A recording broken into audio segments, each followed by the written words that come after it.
The Forbidden Transmission.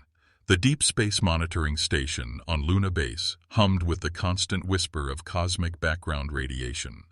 Communication specialist Sarah Chen adjusted her headset for the third time that hour, her tired eyes scanning the endless cascade of data streams flowing across her monitors. Most of what they intercepted was natural phenomena, pulsar emissions, stellar wind patterns, the occasional burst from a distant supernova.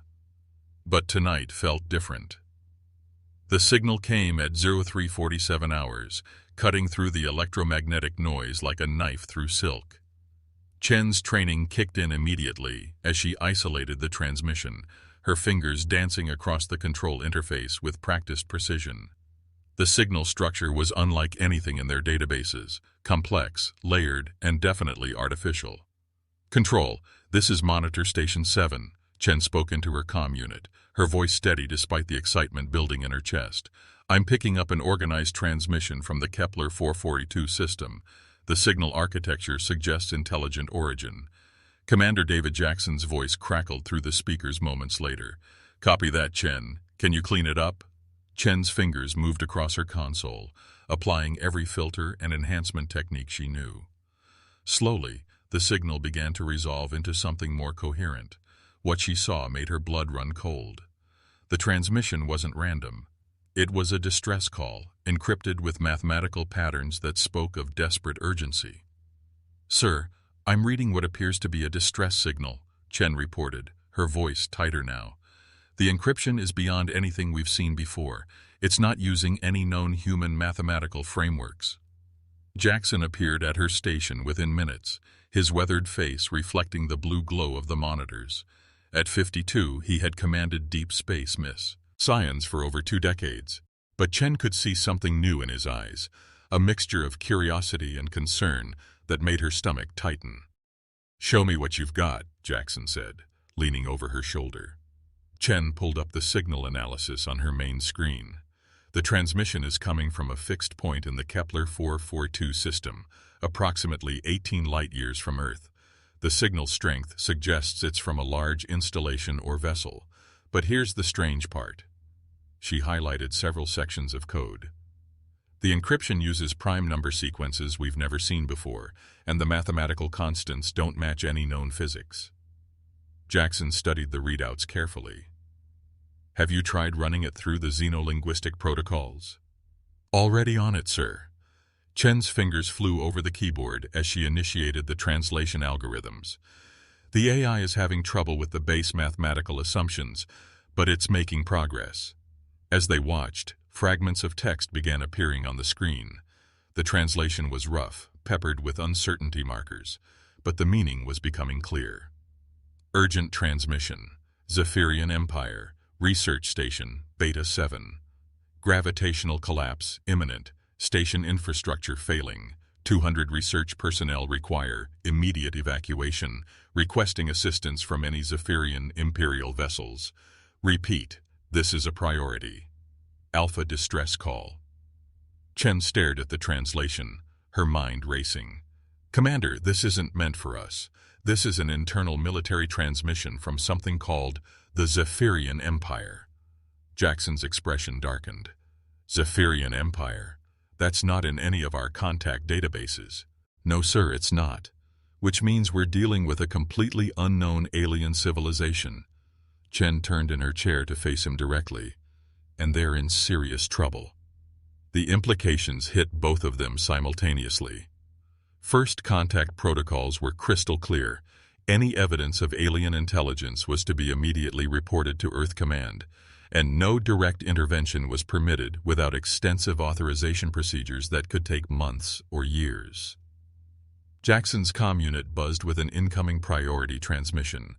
Admiral Morrison's stern face appeared on the holographic display, her iron-gray hair pulled back in the regulation style that had become her trademark over 30 years of service. "Commander Jackson," Morrison's voice carried the weight of absolute authority. "I've been monitoring your communications. You will immediately cease all analysis of the unknown transmission and forward all data to Earth Command for evaluation." "Admiral, with respect, We have what appears to be a distress call from a research station with 200 beings in immediate danger, Jackson replied, his jaw tightening. The translation indicates they have hours, not months. Morrison's expression remained unchanged. Commander, first contact protocols exist for the protection of humanity. We will not risk exposing our species to unknown alien civilizations without proper preparation. You have your orders. The transmission ended, leaving Jackson and Chen staring at the blank display. The distress signal continued to pulse on their monitors, each repetition seeming more desperate than the last. Chen broke the silence first. Sir, the signal strength is weakening. If my calculations are correct, their power systems are failing. They might not have more than 6 hours. Jackson stood silently for a long moment, his hands clasped behind his back, in the pose Chen had seen him adopt whenever he faced difficult decisions. Finally, he turned back to her with the expression she had never seen before, one of absolute determination mixed with quiet resignation. Chen, how long would it take us to reach the Kepler 442 system? Sir? Chen's eyes widened. With our current drive systems, approximately 14 hours at maximum burn. But Admiral Morrison specifically ordered— I heard what the Admiral ordered, Jackson interrupted. I'm asking about the technical feasibility of a rescue mission. Chen's fingers moved automatically to her calculations interface. The Pioneer's Edge could make the journey, but it would require using our emergency fuel reserves. We'd be committed to the mission with no possibility of abort once we entered their system. Jackson nodded slowly. And our crew complement? 18, including yourself. We have Engineer Torres, Medical Officer Park, and a full complement of technical specialists. Chen paused, studying Jackson's face. Sir, you're not seriously considering violating direct orders from Earth Command? Jackson moved to the main communications console and began entering commands. Attention all hands, this is Commander Jackson. Report to stations for immediate departure preparation. We have a rescue mission to execute. Chen watched in amazement as Jackson initiated the departure sequence without authorization from Earth Command. Sir, they'll court-martial you for this. Maybe, Jackson replied, his hands steady on the controls. But I didn't join the Space Service to sit in a monitoring station while people die because of bureaucratic procedures. He turned to Chen with a slight smile. Besides, someone has to answer that signal. And it looks like humans are the only ones in the neighborhood. Chen watched in amazement as Jackson initiated the departure sequence without authorization from Earth Command. Sir, they'll court-martial you for this. Maybe, Jackson replied, his hands steady on the controls.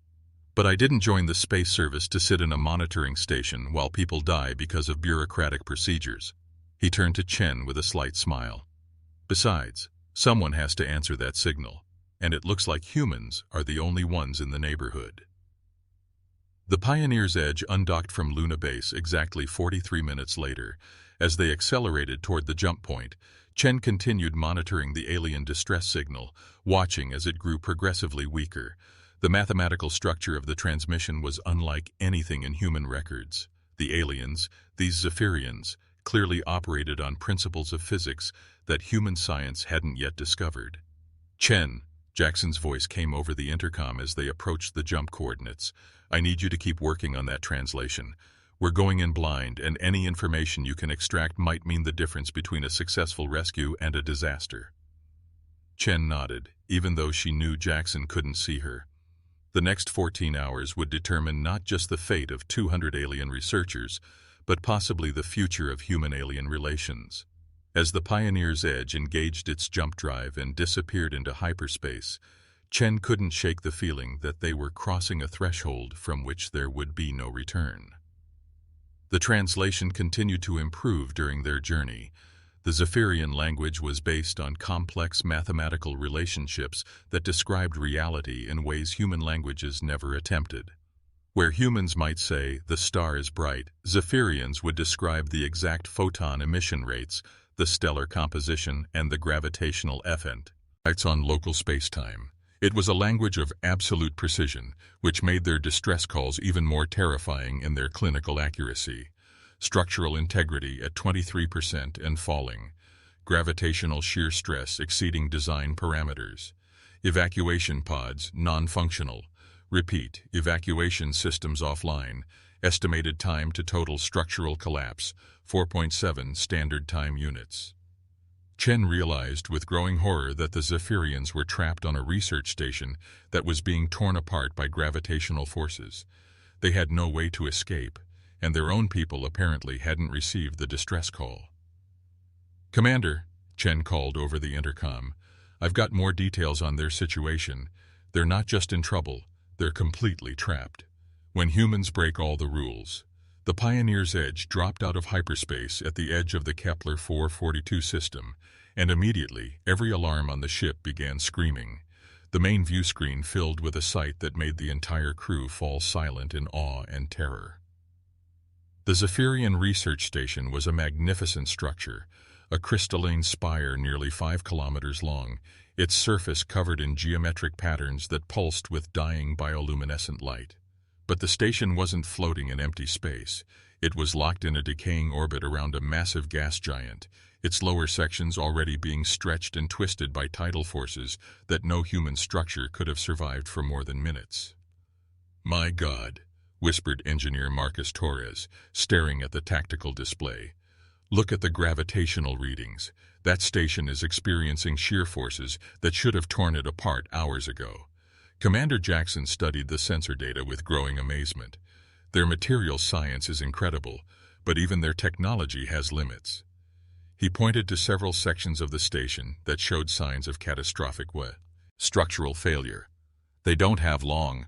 Medical Officer Lieutenant Park pulled up the bioscan results.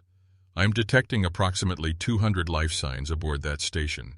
Oxygen, nitrogen atmosphere, gravity similar to Earth standard. Whatever they are, they're not too different from us physiologically."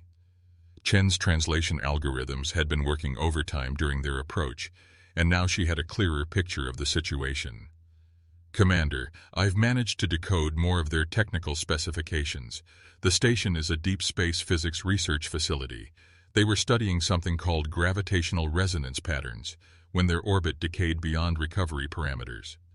"Can we dock with them?" Jackson asked Torres. The engineer shook his head grimly. "Not a chance, sir. Their docking systems are completely incompatible with ours. Different materials, different energy systems, even different mathematical approaches to basic engineering. It's like trying to mate a Roman aqueduct with a nuclear power plant." Jackson stared at the dying station for a long moment. 200 beings were trapped aboard that structure, members of a civilization that had achieved wonders humanity could barely comprehend. Their own people hadn't answered their distress call. Perhaps they couldn't, or perhaps they didn't know the station existed. But humans had heard, and humans had come. "Torres, you're the most creative engineer I've ever served with," Jackson said finally. "I need you to figure out how to get those people off that station using whatever we have available." Torres looked at Jackson as if he'd suggested building wings and flying to the station personally. "Sir, we're talking about fundamental incompatibility. Their energy systems operate on principles we don't understand. Their materials are based on molecular structures we can't replicate. We might as well try to rescue them using stone tools and good intentions." "Then we'll use stone tools and good intentions," Jackson replied firmly, "because they're going to die if we don't try." The next 3 hours turned into the most intensive engineering session in human history. Torres worked with a desperation that bordered on mania, his hands flying over design interfaces as he attempted to jury-rig solutions that had never been tried before. He connected human plasma cutters to jury-rigged power systems, adapted cargo transport pods for life support, and created improvised docking mechanisms using nothing but determination and spare parts. Meanwhile, Chen had established communication with the Zephyrian station. The first response she received nearly caused her to fall out of her chair.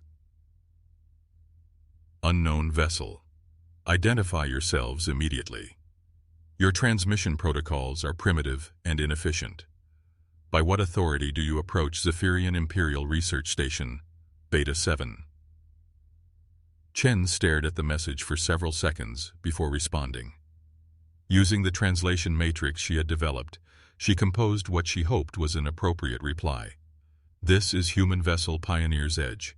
We received your distress transmission. We have come to offer assistance. Please advise on evacuation requirements. The response came back almost immediately, and Chen could feel the shock radiating through the translated text. Humans? Impossible. Your species lacks the technological sophistication to decode Zephyrian military encryption. Furthermore, Kepler 442 system is restricted space. No primitive civilizations authorized. Explain how you achieved faster-than-light travel and signal decryption. Chen found herself smiling despite the desperate situation. She composed her response carefully. We developed our translation using mathematical analysis and artificial intelligence. Our faster-than-light drive is based on Alcubierre field manipulation. We do not require authorization to respond to distress calls. Time is critical. Please advise on evacuation procedures. Torres chose that moment to burst onto the bridge, his hair disheveled and his uniform stained with hydraulic fluid. Commander, I think I've got something. It's crazy. It violates about 15 safety protocols, and there's a good chance it'll kill us all, but I think it might work. Jackson turned to him with raised eyebrows. I'm listening. We can't dock with them, but we might be able to get close enough to use our cargo transporters, Torres explained rapidly. I've rigged our entire transporter array to work in parallel. We'll only have about 30 seconds per transfer cycle, and we can only move 5 people at a time, but theoretically we could evacuate all 200 beings in about 2 hours. What's the catch? Jackson asked. Torres grinned nervously. We'll have to maintain position less than 50 meters from a station that's being torn apart by gravitational shear forces. One miscalculation, and we'll be pulled into the gas giant along with them. Jackson looked at the tactical display showing the station's rapidly deteriorating orbit. How much time do we have? Maybe 90 minutes before the station breaks apart completely, Torres replied. If we start now, and everything goes perfectly, we might just make it. Jackson activated the ship's intercom. All hands, this is the commander. We are attempting a rescue operation under extremely dangerous conditions. Anyone who wishes to object may note their concerns in the ship's log. Otherwise, prepare for emergency stations. The silence that followed lasted exactly 3 seconds before Lieutenant Park's voice came over the comm system. Sir, medical is ready for incoming casualties. Navigation ready for precision maneuvering, came another voice. Engineering system standing by, Torres added with a fierce grin.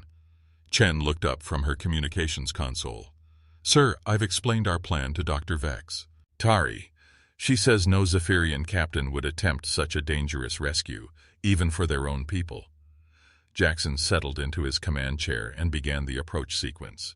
Then it's a good thing we're humans. The rescue operation that followed would be remembered in both human and Zephyrian history as the moment when humanity announced itself to the galaxy, not with weapons or threats, but with an absolutely reckless willingness to risk everything to save the lives of complete strangers. Torres managed to extract all 200 Zephyrians from their dying station with 17 minutes to spare. As the Pioneer's Edge pulled away to a safe distance, the research station finally succumbed to the gravitational forces and broke apart in a spectacular cascade of crystal and metal that illuminated the gas giant's atmosphere like fireworks. Dr. Vextari's first words after the rescue were transmitted directly to Earth Command, along with Jackson's mission report. They would eventually be carved into the memorial commemorating humanity's first act of interstellar heroism. Zephyrian military doctrine teaches that wisdom lies in measured response and calculated risk.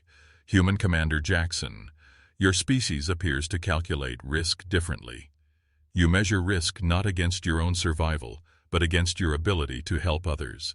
The Zephyrian Empire will remember this, and we will ensure the galaxy remembers as well. When the Pioneer's Edge returned to Luna Base, they found Admiral Morrison waiting for them. But instead of court-martial proceedings, she carried with her the first official diplomatic communication from the Zephyrian Empire, a request for formal diplomatic relations, and a recommendation that humanity be granted protected status under galactic law, based on their demonstrated commitment to preserving life, regardless of species origin.